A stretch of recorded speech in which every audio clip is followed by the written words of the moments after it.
Hello, everyone, and welcome to FranTastic InSights. I love sharing inside information with you from some of the most innovative entrepreneurs and brands like the one that we have with us today. So my name is Joan Winchester. I'm the Senior Vice President of Franchise Expansion for FranServe, and FranServe is the world's largest franchise consulting organization. What we do is we help change people's lives through franchise ownership. And how we do that? Quite easily, quite simply, is we work with incredible franchisors and franchise consultants who help their candidates explore great opportunities. So I got to tell you, today I am so excited, probably the most excited I've ever been, to have with us a very special guest who is such a strong leader in the franchising community. His name is Dan Rowe, and Dan is the CEO and founder of FranSmart. And FranSmart is a great resource for emerging brands, and I can't wait for you to hear more about them today. So welcome to FranTastic InSights, Dan. Thanks for having me. Yeah, thanks for being with us. Very nice welcoming. That was nice. Very sincere. So before we get started, I know that you are quite the entrepreneur. And could you share with our audience a little bit about your background and how FranSmart came about? Sure. So I was 23, never went to college. I got lucky when I was 18. I went to work for a guy who was growing software companies. I didn't really care about software, but I loved that I was getting kind of an inside look I didn't deserve into growing companies like at Lightspeed. This guy was ginning out software companies like crazy, made a bunch of money. I made some money, and at 23, I bought a franchise. My jobs before that were dishwashing and cook. So I always liked that. I always saw myself somehow in the restaurant business, made a little bit of money, and I bought a bagel bakery franchise. It was a mom and pop concept in DC called Chesapeake Bagel. They had like 6 stores. And I bought the rights to Colorado. A buddy of mine and his wife and I opened a bagel shop in Colorado. And because they were so mom and pop, we were on our own for everything, picking sites, finding vendors, doing marketing. I was 23, he was 25. Like, we didn't really know what we were doing, but we were successful. And we made a deal with those guys to help grow their bagel chain. And we grew it from 6 stores to 200, and then they sold. We then got involved with Qdoba Mexican when it only had 1 location. We set up their whole franchise program, did the same thing, set up the franchise program. So sold this first 300 or 400 franchises. That company was sold to Jack in the Box.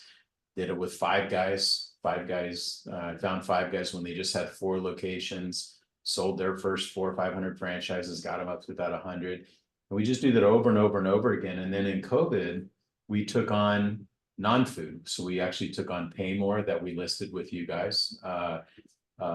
New and used electronic franchise that we've grown from 1 to it's about 100 open and 600 or 700 in development in like 3 years.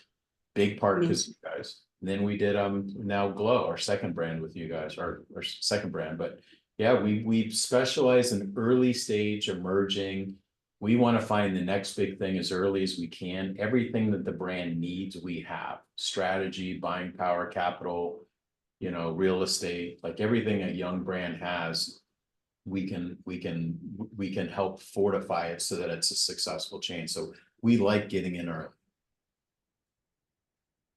So my next question for you was actually if you could share with our audience what makes FranSmart so unique. But I think you did a great job of covering that in your first answer. But I'll just see if there's anything you want to add to that before I continue on.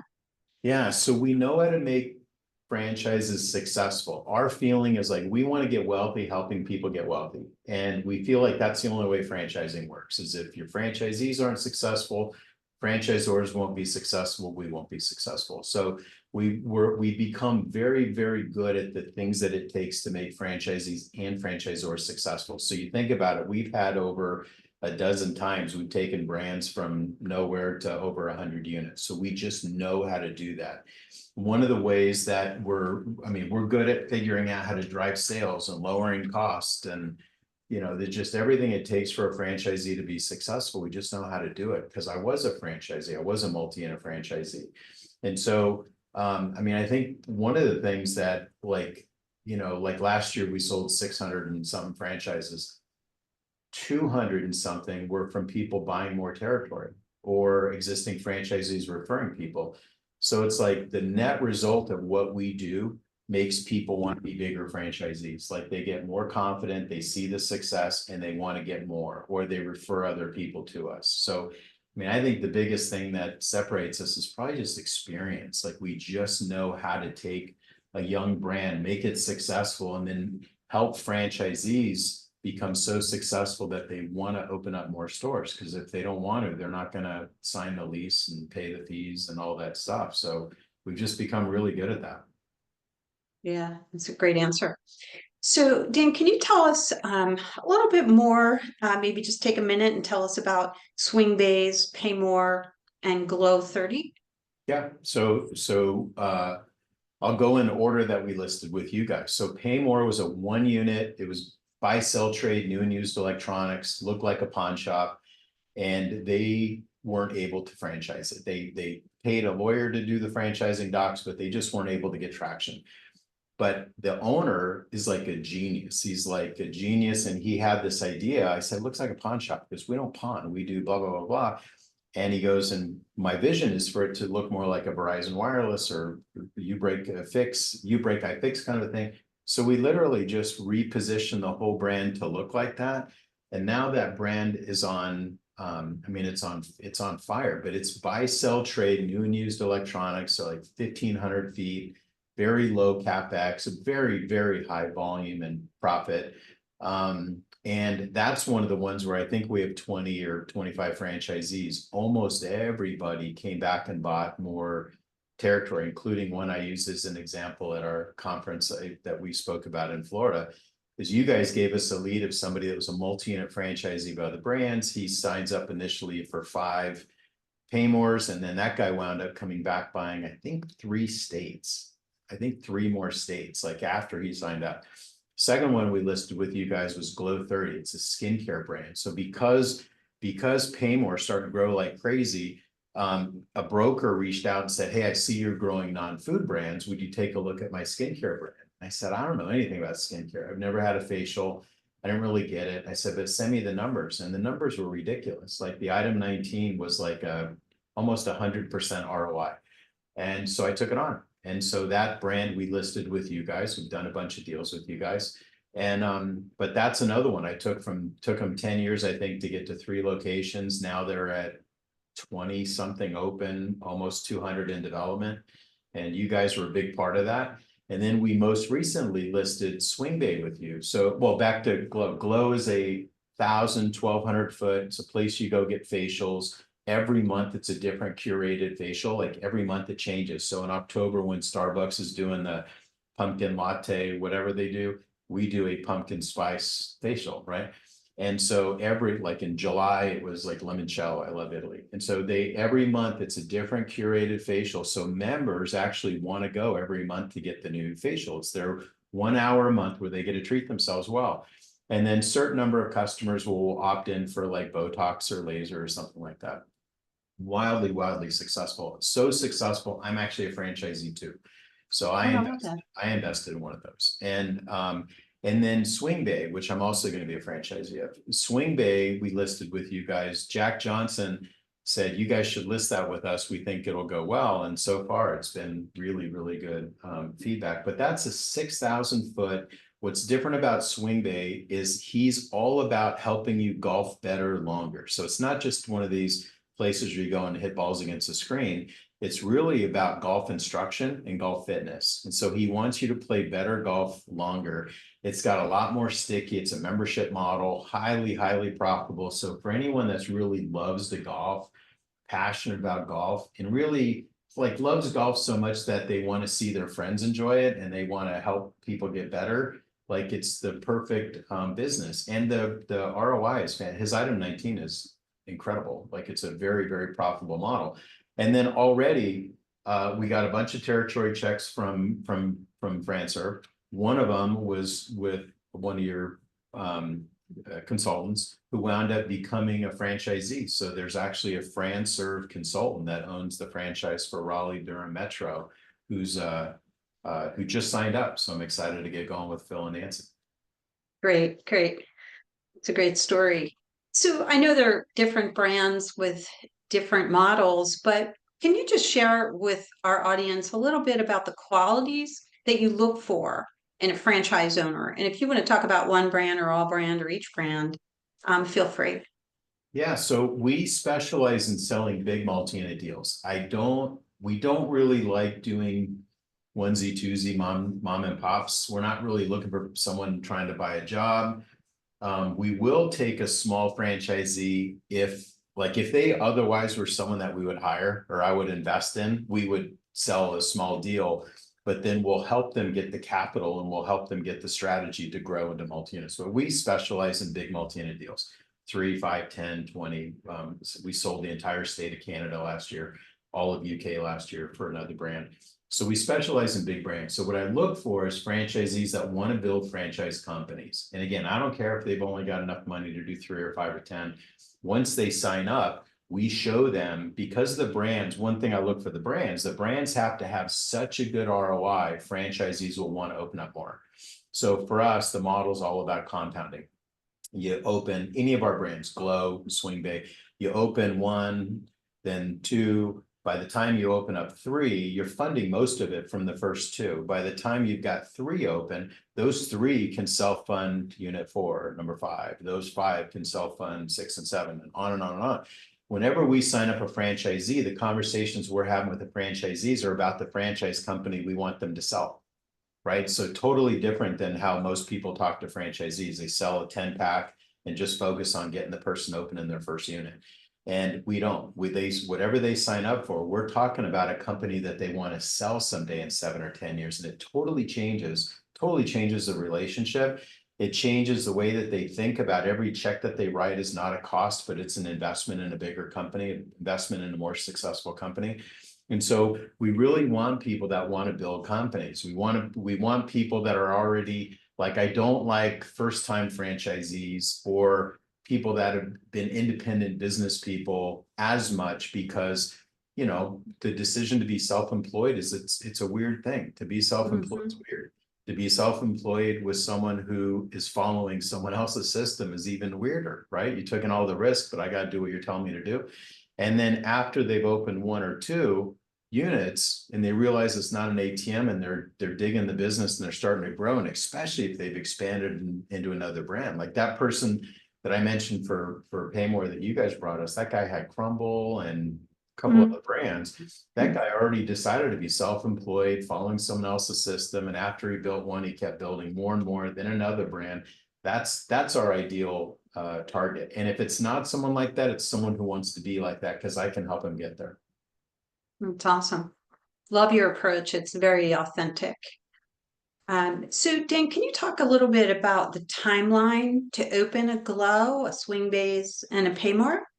Their Paymore is probably from the time it takes a month or 2 to find the right site. The way we do it is we use a bunch of tools, but one of them is AI. Like